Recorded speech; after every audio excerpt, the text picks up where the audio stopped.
So hello बच्चा लो, welcome back. और आज हम लोग डिस्कस करने वाले हैं डॉपलर्स इफेक्ट के बारे में। ये आपका साउंड वेव्स का एक सब टॉपिक है और बहुत इंपॉर्टेंट टॉपिक है आपके किसी भी कॉम्पिटिटिव एग्जामिनेशन के लिए। यहाँ पे हम लोग इसके सारे फॉर्मुलेस को, कॉन्सेप्ट को डिस्कस करेंगे और एट द एंड हम लोग कुछ प्रीवियस ईयर क्वेश्चंस भी करेंगे जो कि आपके कॉन्फिडेंस को बहुत ज़्यादा बढ़ा देगा। इसका जो सब टॉपिक्स हम लोग डिस्कस करने वाले that is your Doppler's effect, different cases, यानी कि हम किस केसेस में कैसा साइन का यूज़ करने वाले हैं। इफेक्ट ऑफ विंड स्पीड क्या होने वाला है, sound reflected from fixed wall या फिर कोई object, source and observer not in same line, अगर सोर्स और ऑब्जर्वर एक लाइन में नहीं मूव कर रहा है तो किस तरीके से हमको डॉपलर इफेक्ट्स के इक्वेशन को लगाना है, क्योंकि इस पे भी आपको पहले जेईई मेंस में ही सवाल पूछा जा चुका है। एंड एट द एंड हम लोग कुछ प्रीवियस ईयर क्वेश्चन करेंगे। सो आई एम प्रिटी श्योर कि इसको देखने के बाद आपका कॉन्फिडेंस बढ़ जाएगा डॉपलर इफेक्ट्स के किसी भी क्वेश्चन को सॉल्व करने के लिए, ठीक है। और इसके पहले हम लोगों ने बहुत से टॉपिक्स को डिस्कस किया है, सभी एक प्लेलिस्ट में है, उसका लिंक आपको नीचे मिल जाएगा। तो चलिए शुरू करते हैं डॉपलर इफेक्ट्स के टॉपिक को। तो अगर बात करी जाए कि डॉपलर इफेक्ट में होने क्या वाला है, सो बेसिकली अगर आपका सोर्स और ऑब्जर्वर, यहाँ पे दो ही आपका टॉपिक रहने वाला है, सोर्स एंड ऑब्जर्वर। तो अगर सोर्स और ऑब्जर्वर के बीच में कोई रिलेटिव मोशन होगा देन ऑब्जर्वर को एग्जैक्ट फ्रीक्वेंसी नहीं सुनाई देगा। सोर्स जो साउंड फ्रीक्वेंसी एमिट कर रहा है वो फ्रीक्वेंसी इसको नहीं सुनाई देगा, उसको फ्रीक्वेंसी क्या तो कम या ज़्यादा सुनाई देगा, and that is called your apparent frequency, ठीक है। तो यही आपका डॉपलर इफेक्ट का मेन क्रक्स है, राइट। अब सवाल उठता है how to calculate that apparent frequency, क्योंकि सिचुएशन आपको अलग अलग हो सकता है, राइट। आपको यहाँ पे विंड चल सकता है, ऑब्जर्वर सोर्स की तरफ भाग सकता है या फिर सोर्स से दूर भाग सकता है, सोर्स आपको ऑब्जर्वर की तरफ जा सकता है या फिर ऑब्जर्वर से दूर जा सकता है। तो यहाँ पे बहुत सारे परम्यूटेशन कॉम्बिनेशन बन सकते हैं। अगर यहाँ पे आप देखिए तो मोस्ट जनरल इक्वेशन जो इसका हो सकता है when the source and observer are moving in a straight line in the same line basically, तो ये आपका बन सकता है। अब इसको देख के आप में से बहुत लोग अभी ही घबरा जाएंगे अगर आपका ये टॉपिक क्लियर नहीं है तो मैं आपको पहले ही क्लियर कर दूं, यहाँ पे आपको कोई 7-8 फॉर्मूला नहीं रटना है। आपको यहाँ पे एक इंटरेस्टिंग सा यूनिक ट्रिक सिखाया जाएगा जो कि आप में से बहुतों को पता होगा, नहीं पता है तो इसको ध्यान से सुनिएगा, ठीक है। इसका नोट्स आपको नीचे मिलेगा बट स्टिल आई रिकमेंड कि आप इसको ध्यान से सुने, बहुत छोटा वीडियो होने वाला है ये। तो यहां पे जो ये आपका एफ नॉट है that is the actual frequency emitted by the source, F apparent is the frequency perceived और heard by the observer, v is the speed of sound in still air, right। vw is the speed of wind, v naught क्या है, speed of observer, vs क्या है, speed of source, ठीक है, बढ़िया है। अब यहाँ पे ध्यान से देखिए अपना क्या क्या केसेस बन सकता है, आगे चलते हैं। सो यहाँ पे आप देख सकते हैं कि अगर आपका Vs and V not same direction में है, यानी कि सोर्स और ऑब्जर्वर एक ही डायरेक्शन में अगर ट्रैवल कर रहा है तो क्या होगा, ठीक है। अब आगे बढ़ने से पहले इस नोट को आप ध्यान में रखें। आपको इस पूरे टॉपिक में दो ही चीज़ याद रखना है। पहला चीज़ ये है कि ऑब्जर्वर का स्पीड आपको हमेशा न्यूमरेटर में लिखना है और सोर्स का स्पीड आपको हमेशा डिनोमिनेटर में लिखना है। 99% टाइम आपके लिए क्या होगा कि VW 0 होता है, विंड का स्पीड आपको जनरली 0 ही दिया रहता है, दे देगा तो क्या करेंगे वो आगे डिस्कस कर लेंगे, राइट। तो आपके पास basically V plus minus V not है और V प्लस माइनस VS है। अब हमको डिसाइड करना है कि प्लस कब होगा और माइनस कब होगा, तो ये आपको ये स्टेटमेंट डिसाइड करता है, ये स्टेटमेंट आपको डिसाइड करता है। If any speed tries to decrease separation between source and observer, sign is taken so as to increase the apparent frequency and vice versa. कहने का क्या मतलब है, अगर आप सिर्फ इस सोर्स पे फोकस करें, इस ऑब्जर्वर के स्पीड को भूल जाए, तो सोर्स जो है वो ऑब्जर्वर के तरफ जा रहा है, सोर्स ऑब्जर्वर के तरफ जा रहा है। सो बेसिकली ऐसे केस में ऑब्जर्वर को जो फ्रीक्वेंसी सुनाई देगा वो ज़्यादा सुनाई देगा। If the relative separation between observer and source decreases तो फ्रीक्वेंसी ज़्यादा सुनाई देता है, and if the separation increases तो फ्रीक्वेंसी कम सुनाई देता है। तो ये जो प्लस माइनस का टेक्निक है, कब प्लस लगाना है कब माइनस लगाना है, वो ये डिसाइड करेगा कि कौन किसके तरफ जा रहा है या फिर किसके अवे जा रहा है, राइट। तो अब आप यहाँ पे देखिए, अब आप यहाँ पे देखिए, हमारे पास यहाँ पे बेसिकली 3 चीज़ है। अगर आपका सोर्स रेस्ट पे है, अगर आपका ऑब्जर्वर रेस्ट पे है, या फिर दोनों ही मूव कर रहा है जैसा कि डायग्राम में दिख रहा है, तो हम डायरेक्टली बात करते हैं पहले सोर्स एट रेस्ट पे। मान लीजिए कि आपका सोर्स ही रेस्ट पे है, तो आप देख सकते हैं ऑब्जर्वर आपका राइट साइड जा रहा है, ऑब्जर्वर सोर्स से दूर जा रहा है, तो ऐसे केस में फ्रीक्वेंसी जो है वो डिक्रीज होना चाहिए। और अगर आपको फ्रीक्वेंसी को डिक्रीज कराना है, अगर आप चाहते हैं कि अपैरेंट फ्रीक्वेंसी कम हो f0 से, तो यहाँ पे आपको माइनस साइन ही लगाना पड़ेगा, तभी तो फ्रीक्वेंसी कम होगा। और डिनोमिनेटर में Vs तो आपका 0 हो गया क्योंकि सोर्स आपका रेस्ट पे है। यहाँ देखिए, अगर आपका ऑब्जर्वर रेस्ट पे है, अगर ये ऑब्जर्वर अगर आपका रेस्ट पे है, तो सोर्स को अगर आप देखें तो वो ऑब्जर्वर के तरफ जा रहा है, तो ऐसे केस में क्या होगा, सेपरेशन डिक्रीज हो रहा है, यानी कि फ्रीक्वेंसी बढ़ना चाहिए। अब फ्रीक्वेंसी कैसे बढ़ेगा, सोर्स तो होता है डिनोमिनेटर में, तो अगर आपको अब न्यूमरेटर को बढ़ाना है, अगर आपको एफ अपैरेंट को बढ़ाना है, तो नीचे में माइनस होना चाहिए, right. Denominator should decrease so as that overall term should increase. बढ़िया है। अब कंबाइन कर दीजिए, अगर दोनों ही आपको मूव कर रहा है इस तरीके से, तो आप एक बार में एक ही पे फोकस करें। ऑब्जर्वर दूर जा रहा है, ऑब्जर्वर दूर जा रहा है, तो आपका फ्रीक्वेंसी घटना चाहिए, तो ऊपर माइनस साइन। सोर्स नज़दीक जा रहा है, तो फ्रीक्वेंसी बढ़ाने की कोशिश करेगा, इसलिए भी नीचे माइनस साइन। ठीक। अच्छा, दूसरा सिचुएशन देखिए। दूसरे सिचुएशन में अभी भी दोनों सेम डायरेक्शन में है, लेकिन अब ऑब्जर्वर सोर्स की तरफ भाग रहा है और सोर्स ऑब्जर्वर से दूर जाने की कोशिश कर रहा है, दूर जाने की कोशिश कर रहा है। तो अब यहाँ पे आप देखिए, ऑब्जर्वर अगर सोर्स के तरफ जाएगा तो आपको फ्रीक्वेंसी बढ़ाने की कोशिश करेगा, तो ऊपर में आपका प्लस साइन हो गया। सोर्स आपका दूर जा रहा है, तो वो फ्रीक्वेंसी को घटाने की कोशिश करेगा, तो डिनोमिनेटर को वो इंक्रीज करना चाहता है, तो नीचे आपका प्लस साइन हो गया। तो आप देख सकते हैं, आपको फॉर्मूला रटने की ज़रूरत नहीं है, आपको सिर्फ ये ध्यान रखना है कि आपका ऑब्जर्वर का स्पीड हमेशा ऊपर होगा और सोर्स का नीचे होगा, बस इतना ही आपको ध्यान में रखना है। ठीक है। अब यहाँ पे देखिए, यहाँ पे आपको दोनों अपोजिट डायरेक्शन में ट्रैवल कर रहा है। अब यहाँ पे भी आपका 2 केस बन सकता है ना, दोनों एक दूसरे के तरफ आ रहा है या फिर दोनों एक दूसरे से दूर जा रहा है। अगर दोनों एक दूसरे के तरफ आ रहा है, तो ध्यान से देखिए, ऑब्जर्वर सोर्स के तरफ जा रहा है, तो वो फ्रीक्वेंसी को बढ़ाना चाहता है, और सोर्स भी ऑब्जर्वर की तरफ जा रहा है, तो वो भी फ्रीक्वेंसी को बढ़ाना चाहता है, तो ऊपर प्लस साइन हो जाएगा और नीचे माइनस साइन हो जाएगा। I hope I am clear, right. यहां पे देखिए, ऑब्जर्वर भी दूर जा रहा है, तो वो फ्रीक्वेंसी को घटाएगा, सोर्स भी दूर जा रहा है, तो वो भी फ्रीक्वेंसी को घटाएगा, तो ऊपर माइनस और नीचे प्लस साइन। ठीक है। अब आपको कॉन्फिडेंस आना चाहिए कि सवाल कैसा भी हो सर, हम तो सॉल्व कर लेंगे। विंड स्पीड आने से हालांकि कुछ बदलाव नहीं आया जीवन में, आप देखिए बिल्कुल इजी है।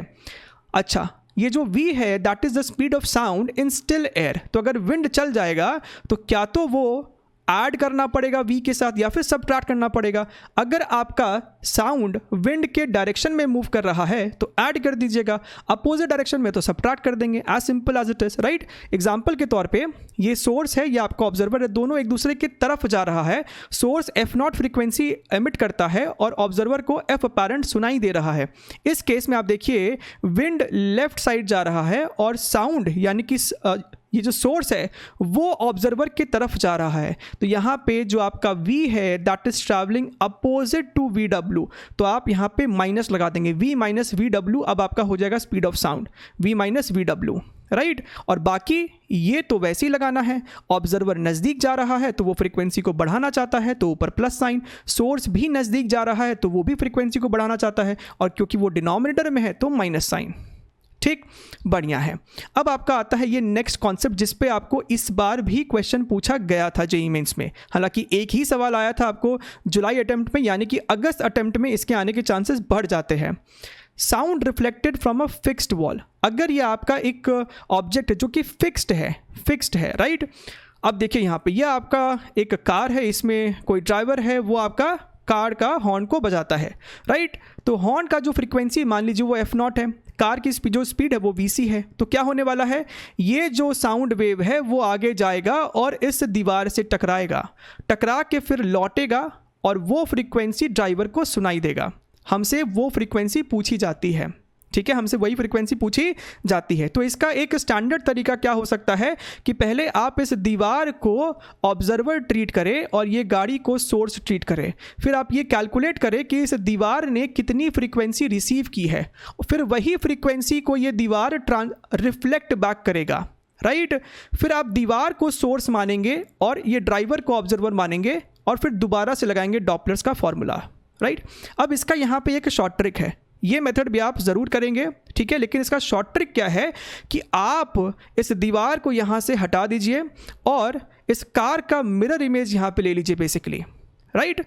सो बेसिकली आपने यहाँ पे सेम टू सेम कार ले लिया, कार का स्पीड भी आपने सेम रखा है और आपने यहाँ पे f0 फ्रीक्वेंसी ले लिया, ठीक है। हमें पूछा गया था कि यहाँ पे जो ड्राइवर है उसको कितना फ्रीक्वेंसी सुनाई दिया, तो इस क्वेश्चन को सॉल्व कर लीजिए। ये आपका ऑब्जर्वर हो गया, ये आपका सोर्स हो जाएगा and then apply the formula. इस केस में दोनों का ही स्पीड अपना vc होने वाला है and then apply whatever we have learned in the previous slides. तो ये आपको हो जाएगा अपैरेंट फ्रीक्वेंसी, एक बार में ये आपको आ जाएगा, ठीक है। लेकिन आपको ध्यान में रखना है ये आप तभी इस्तेमाल करें जब आपका ये वॉल फिक्स्ड हो, क्योंकि आगे आने वाला एक प्रीवियस ईयर क्वेश्चन आपके साथ डिस्कस किया जाएगा। 2019 में आपसे वो सवाल पूछा गया था और वहाँ पे आपको ऑब्जेक्ट भी मूव कर रहा था जिससे रिफ्लेक्शन होने वाला है, ठीक है। तो ये ट्रिक के लिए आपको यहाँ पे बताया गया है और इसका जो एक और वेरिएशन है वो आपको PYQ में लिया जाएगा लास्ट में, तो ज़रूर अंत तक बने रहे, ठीक है। अच्छा, यहाँ पे आपसे एक और सवाल कभी कभी पूछा जाता है कि बताइए ड्राइवर को बीट फ्रीक्वेंसी कितना सुनाई देगा, क्योंकि भैया ड्राइवर को दो फ्रीक्वेंसी सुनाई दिया है, एक तो एक्चुअल फ्रीक्वेंसी, खुद ही गाड़ी में बैठा है, खुद ही हॉर्न बजा रहा है, तो उसको एक्चुअल फ्रीक्वेंसी तो f0 सुनाई देगा, और उसको एक और फ्रीक्वेंसी सुनाई दिया है रिफ्लेक्ट होकर आने वाली फ्रीक्वेंसी यानी कि f अपैरेंट, तो आपका बीट फ्रीक्वेंसी हो जाएगा दोनों फ्रीक्वेंसी का डिफरेंस यानी कि f अपैरेंट माइनस f0। तो ये भी सवाल आपसे पूछा जा चुका है पहले भी, ठीक है। चलिए आगे बढ़ते हैं। अगला कॉन्सेप्ट होता है कि अगर आपका सोर्स और ऑब्जर्वर एक स्ट्रेट लाइन में नहीं ट्रैवल कर रहा है, तो यहाँ पे यह जो आपका सोर्स है वो इस तरीके से ट्रैवल कर रहा है और आपका जो ऑब्जर्वर है वो इस तरीके से ट्रैवल कर रहा है, ठीक है। तो यहाँ पे क्रक्स ये है कि आपको जो स्पीड्स लगाना है फॉर्मूला में, that speed should be along the common line joining them, along the common line joining them, ठीक है। तो मान लीजिए ये एंगल आपको थीटा है, तो V1 का ये कॉम्पोनेंट आपको आ जाएगा V1 cos थीटा, V2 का आ जाएगा V2 sin theta, right, V2 sin theta. और अब यहाँ पे आप लगा दीजिए वही वाला फॉर्मूला अपना, f apparent is equal to f0। यहाँ पे आपका सोर्स है, सोर्स का ये कॉम्पोनेंट ऑब्जर्वर की तरफ है तो नीचे में माइनस, ऑब्जर्वर का ये वाला कॉम्पोनेंट सोर्स के ही तरफ है तो ऊपर में प्लस, और इस तरीके से आप सॉल्व कर लेंगे, ठीक है। आपको ध्यान में ये रखना है कि जेईई मेंस लेवल में ये चीज़ जो है वो आपका चल जाता है, राइट। लेकिन एडवांस में क्या हो जाता है कि आपको ये जो सेपरेशंस है ना, आपको ये जो डिस्टेंसेस होता है, इनके बीच में जो डिस्टेंसेस है वो कभी कभी बहुत ज़्यादा होता है। तो जब तक में यहाँ से साउंड निकल के यहाँ तक पहुँचेगा तब तक में ये जो है वो भी कहीं और निकल जाएगा, और वैसा वर्सा जब तक में साउंड यहाँ से निकल के यहाँ तक आएगा तब तक में ऑब्जर्वर आगे चला जाता है, राइट। लेकिन जेईई मेंस लेवल तक में आपको ये फॉर्मूला वैलिड रहता है, डिस्टेंसेस उसी हिसाब से दिए जाते हैं कि अप्रॉक्सीमेट आंसर आपको आ जाता है इसी से, ठीक है। चलिए आगे बढ़ते हैं हम लोग। Now let us move to your previous year questions, ठीक है। तो ये अपना सबसे पहला प्रीवियस ईयर क्वेश्चन है, जेईई मेन 2019 का सवाल है। सवाल में हमसे कहता है train moves towards a stationary observer with speed 34 metres per second, the train sounds a whistle and its frequency registered by the observer is f1। तो आपका ऑब्जर्वर यहाँ पे रेस्ट पे है और ट्रेन का जब स्पीड 34 है तो उसको f1 फ्रीक्वेंसी सुनाई देता है, जब ट्रेन का स्पीड रिड्यूस होकर 17 हो जाता है तब उसको f2 फ्रीक्वेंसी सुनाई देता है। तो हमसे f1 बाई f2 पूछा जा रहा है, तो ये आपको एक straight forward formula based question हो गया। ये आपका सोर्स हो गया, सोर्स ऑब्जर्वर की तरफ जा रहा है, ऑब्जर्वर आपका रेस्ट पे है, तो जो फॉर्मूला यूज़ होना चाहिए दिस इज द फॉर्मूला। यहाँ पे ऑब्जर्वर रेस्ट पे है तो ऊपर में V0 की वैल्यू नहीं लिखी जाएगी, और सोर्स ऑब्जर्वर की तरफ जा रहा है तो वो फ्रीक्वेंसी को बढ़ाना चाहता है तो नीचे में आपका आ जाएगा माइनस साइन। अब यहाँ पे आप लगाइए f1 एक बारी f2, दोनों को डिवाइड कीजिए, वैल्यूज़ को सब्स्टिट्यूट कीजिए, आपका आंसर निकल के आ जाएगा, ठीक है। अच्छा, question number 2, a stationary source emits sound waves of frequency 500 Hz. Two observers moving along a line passing through the source detect sound to be of frequencies of 480 and 530 Hz. Right, तो यहाँ पे आपका source rest पे है और दो observer है। एक ऑब्जर्वर को इतना फ्रीक्वेंसी सुनाई दिया जो कि 500 से कम है और एक को 530 सुनाई दिया जो कि 500 से ज़्यादा है। तो यहाँ से एक बात तो क्लियर है कि एक ऑब्जर्वर सोर्स के तरफ भाग रहा था, और वो कौन होगा, 530 वाला, और एक ऑब्जर्वर सोर्स के अवे भाग रहा है, तो उसका फ्रीक्वेंसी, जो फ्रीक्वेंसी उसको सुनाई दिया, that is your 480, right. Their respective speeds are what. तो ये आइडिया आपको होना चाहिए, तभी तो आप जज कर पाएंगे। तो हमारे पास दो ऑब्जर्वर है, एक इस सोर्स से दूर जा रहा है और एक इस सोर्स से नज़दीक आ रहा है। तो आप V1 के लिए लगाइए फॉर्मूला V1 के लिए। ये जो आपका ऑब्जर्वर है वो दूर जा रहा है तो ऊपर में माइनस साइन है, और V2 के लिए वो सोर्स के नज़दीक जा रहा है तो ऊपर में प्लस साइन है, राइट। तो यहाँ पे आपके पास दोनों इक्वेशन है, वैल्यूज़ को सब्स्टिट्यूट करना है, एक एक करके आपको आंसर्स निकल आएगा, ठीक है। तो इसके कैलकुलेशन में मैं नहीं घुस रहा हूँ, यहाँ पे सब कुछ लिखा हुआ है, सब आपको नोट्स में होगा, आप इसको आराम से समझ के सॉल्व कर सकते हैं, ठीक है। ये है आपका मेन क्वेश्चन जो आपको पहले बताया गया था कि रिफ्लेक्शन हो रहा है लेकिन not from a fixed object, ठीक है। So a submarine A travelling at 18 km/h is being chased along the line of its velocity by another submarine B travelling at this much speed. तो पहली बात तो आपको स्पीड है km/h में, आप इसको मीटर/सेकंड में कन्वर्ट करेंगे। B sends a sonar signal of 500 hertz to detect A and receives a reflected sound of frequency mu. The value of mu is what, speed of sound in water हमें दे रखा है question में, ठीक है। So basically आपके पास ये situation है, आगे एक सबमरीन है, उसके पीछे भी एक सबमरीन है, और ये वाला सबमरीन का स्पीड जो VB है वो ज़्यादा है, ऑब्वियसली ये इसको चेस कर रहा है, और ये वाला सबमरीन F0 फ्रीक्वेंसी एमिट करता है, ठीक है। अब हमसे पूछ रहा है कि यही साउंड वेव जब आगे वाले सबमरीन से टकरा के वापस लौटेगा तो कितना सुनाई दिया, ठीक है। अब क्या होने वाला है, सबसे पहले आप इसको लेंगे सोर्स और इसको लेंगे observer, and you will find what is the frequency received by A, ठीक है। अब वही फ्रीक्वेंसी रिफ्लेक्ट होने वाला है, तो उसको फिर आप लेंगे सोर्स की तरह और इसको लेंगे ऑब्जर्वर की तरह, और फिर कैलकुलेट करेंगे कि बी कितना फ्रीक्वेंसी ऑब्जर्व करने वाला है, ठीक है। तो पहला केस क्या होगा, फ्रीक्वेंसी रिसीव्ड बाय ए ने कितना फ्रीक्वेंसी रिसीव किया है, सो वो आपको हो जाएगा F0 bracket V minus VA, समझ रहे हैं। ये जो आपका अभी इस समय ये सोर्स है, तो सोर्स ऑब्जर्वर के तरफ जा रहा है। पहली बात, ये सोर्स है तो VB नीचे होगा, और ये ऑब्जर्वर है तो VA आपका ऊपर है, ठीक है। माइनस साइन क्यों लगा है वो आप जज कर सकते हैं अब। अच्छा, अब यही जो आपका FA फ्रीक्वेंसी है ना, वो अब रिफ्लेक्ट बैक होने वाला है, right. So reflected sound frequency received by B, ठीक है। तो अब B कितना रिसीव किया है वो डिस्कस किया जा रहा है। सो इस केस में आपका B ऑब्जर्वर हो गया है, तो इसलिए आपका VB ऊपर है अब, और VA आपका सोर्स है अब, तो VA आपका नीचे है, ठीक है। और ये जो आपका फ्रीक्वेंसी होगा अब ये FA होगा, क्योंकि FA आपका रिफ्लेक्ट होके इसके पास आने वाला है, तो ये FA हो गया। अब FA को यहाँ से आप उठा के यहाँ पे डाल दीजिए, तो ये बेसिकली आपका बन गया फॉर्मूला, और इसमें अब हम डेटा को सब्स्टिट्यूट करने वाले हैं। तो आपने जब डेटा को सब्स्टिट्यूट किया तो इस तरीके का कुछ खतरनाक बन रहा है। अब यहाँ पे मैथमेटिकल कैलकुलेशन बहुत इंपॉर्टेंट है, और देखिएगा कि किस तरीके से इसको सॉल्व किया जा रहा है, ठीक है। यहाँ पे आपने डेटास को सब्स्टिट्यूट कर दिया, लेकिन अगर आप सोचे कि आप इसको सॉल्व कर लेंगे नॉर्मल तरीके से, तो आप यहाँ पे फंस सकते हैं, क्योंकि आप ऑप्शन देखिए 504, 502, 499, सारे ऑप्शन बहुत नज़दीक है, तो आपको यहाँ पे बहुत स्मार्ट कैलकुलेशन करना पड़ेगा। तो ये आपको आता है। फिर हमने यहाँ पे क्या किया, हमने न्यूमरेटर और डिनोमिनेटर को 1500 से डिवाइड किया, तो आपको कुछ ऐसा निकलने वाला है। अब यहाँ पे हम लोग यूज़ करेंगे बाइनोमियल अप्रॉक्सीमेशन वाला, राइट। यानी कि अगर 1 + x⁴n है, और अगर आपका x बहुत छोटा है 1 से, तो हम इसे इस तरीके से लिख सकते हैं। तो आप यहाँ पे देखिए, डिनोमिनेटर में आपके पास है 1 - 1/200, राइट। तो 1/200 तो 1 से बहुत छोटा हो गया, तो आप इस चीज़ को ऐसे लिख सकते हो, और फिर -1 आपका अंदर घुस जाएगा, तो आप इसको ऐसे लिख सकते हो। सो बेसिकली 1 - 1/200 को हम ऊपर लेके जाएंगे तो वो यही टर्म बन जाएगा।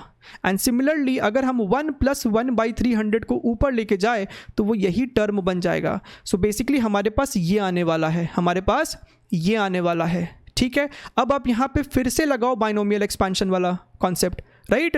तो 2 आपका अंदर आ जाएगा, और ये वाला 2 भी आपका अंदर आ जाएगा, तो ये हो गया। अब यहाँ पे आप नॉर्मल डिवीजन ईजिली कर सकते हो, 2/300 करना कोई मुश्किल नहीं है, 2/200 आपका ये हो जाएगा।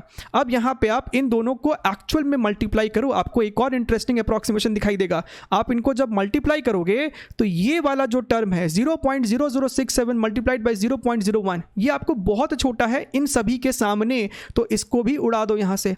अब आपके पास ये है, इसको आप ऐसे लिखोगे और फिर आप इसको मल्टीप्लाई करोगे तो ये आपको आने वाला है 501.6 hertz something, which is approximately 502 hertz. So ये क्वेश्चन बहुत इंपॉर्टेंट क्वेश्चन है। यहाँ पे आपको कॉन्सेप्ट भी इंटरेस्टिंग है और मैथमेटिकल कैलकुलेशन भी आपको एक इंटरेस्टिंग कैलकुलेशन है। ये आपका रैंक को बेसिकली इंप्रूव करने वाला क्वेश्चन है। ओके, क्वेश्चन नंबर 4, 2020 का आपको ये एक प्रीवियस ईयर क्वेश्चन है। A stationary observer receive sounds from 2 identical tuning forks, one of which approaches and the other one recedes with the same speed much less than the speed of sound. तो आपको यहाँ पे साफ साफ कह रहा है कि जो ट्यूनिंग फॉर्क का स्पीड है ना, वो बहुत छोटा है साउंड के स्पीड के सामने, यानी कि अप्रॉक्सीमेशन करने का पहले ही हिंट दे दिया गया है। The observer hears 2 beats per second, the oscillation frequency of each tuning fork is इतना and the velocity of sound in air is इतना, the speed of each tuning fork is close to how much, right. तो ये आपका यहाँ पे solution है। ये observer है और आपके पास 2 ट्यूनिंग फॉर्क है, एक ट्यूनिंग फॉर्क ऑब्जर्वर की तरफ जा रहा है और दूसरा ट्यूनिंग फॉर्क दूर जा रहा है। दोनों का ही स्पीड आपको सेम दे रखा है, यानी कि V1 और V2 जो है बराबर है, हम उसको Vs मान लेते हैं, राइट। आपको सवाल में कहता है the observer hears 2 beats per second. तो पहली बात तो आपको ये क्लियर होना चाहिए कि ये वाला जो सोर्स है वो नज़दीक जा रहा है, यानी इसके कारण जो फ्रीक्वेंसी सुनेगा वो ज़्यादा होगा और इसके कारण जो फ्रीक्वेंसी सुनेगा वो कम होगा। तो बीट फ्रीक्वेंसी हो जाएगा F1 माइनस F2। सो F1 माइनस F2 हमको क्वेश्चन में 2 दे रखा है। अब F1 का फॉर्मूला लिख दीजिए, F2 का फॉर्मूला लिख दीजिए, यहाँ पे आप LCM लीजिए और एक अप्रॉक्सीमेशन ये भी लगाओगे आप। ये जो Vs स्क्वायर है, यानी कि स्पीड ऑफ ट्यूनिंग फॉर्क बहुत छोटा है साउंड के स्पीड के सामने, तो स्क्वायर तो बहुत ज़्यादा छोटा हो जाएगा, तो इसको हमने यहाँ से उड़ा दिया। अब आपके पास ये बनता है, डेटास को पुट कीजिए, 1/4 आपको आंसर क्लियर कट आ जाएगा। ठीक है, चलिए question number 5, the driver of a bus approaching a big wall notices that the frequency of his bus horn changes from 420 to 490। तो ये आपको वही वाला कॉन्सेप्ट है कि सामने एक दीवार है और वो फिक्स्ड है बेसिकली। तो आप यहाँ पे वो शॉर्ट ट्रिक इस्तेमाल कर सकते हैं। हमने ले लिया मिरर इमेज और फिर हमने लगा दिया चुपचाप यहाँ पे फॉर्मूला। तो यहाँ पे आपका F अपैरेंट हो जाएगा 490, जो कि हमें सुनाई दिया। Actual frequency 420, speed of sound आपको दे रखा है 330, हमें स्पीड ऑफ बस निकालना है, तो VB सॉल्व करना है। ये आपको आएगा मीटर्स पर सेकेंड में, लेकिन आपका जो ऑप्शन है वो है किलोमीटर पर आवर में, तो आप इसको 18/5 से मल्टीप्लाई करोगे और आपको आंसर निकल के आ जाएगा। क्लियर है एकदम। सो आई होप आपको ये पूरा सेशन क्लियर होगा, आपके कॉन्फिडेंस को ज़रूर बूस्ट किया होगा। कमेंट सेक्शन में ज़रूर लिख के बताएं कि आपके कॉन्फिडेंस को बढ़ाया है कि नहीं बढ़ाया है। एंड आई एम श्योर आपसे बहुत सारे सवाल अब इससे ईजिली सॉल्व हो जाएंगे और अगर एग्जाम में आता है तो आपका +4 100% सिक्योर्ड हो गया है, राइट। अगर आप चैनल पे नए हैं तो उसको सब्सक्राइब कीजिए, बहुत सारा इंटरेस्टिंग वीडियो है। नीचे आपको एक गोल्ड माइन लिंक मिलेगा जिसके अंदर हमारे चैनल का ऑलमोस्ट सारे वीडियोस का लिंक ऑर्गेनाइज्ड वे में रखा हुआ है। तो आप उसे जाइए, सीखिए और अपने रैंक्स को, अपने स्कोर को, अपने नॉलेज को इंप्रूव कीजिए। ठीक है, subscribe the channel, hit that bell icon. तब तक के लिए टेक केयर, बाय बाय।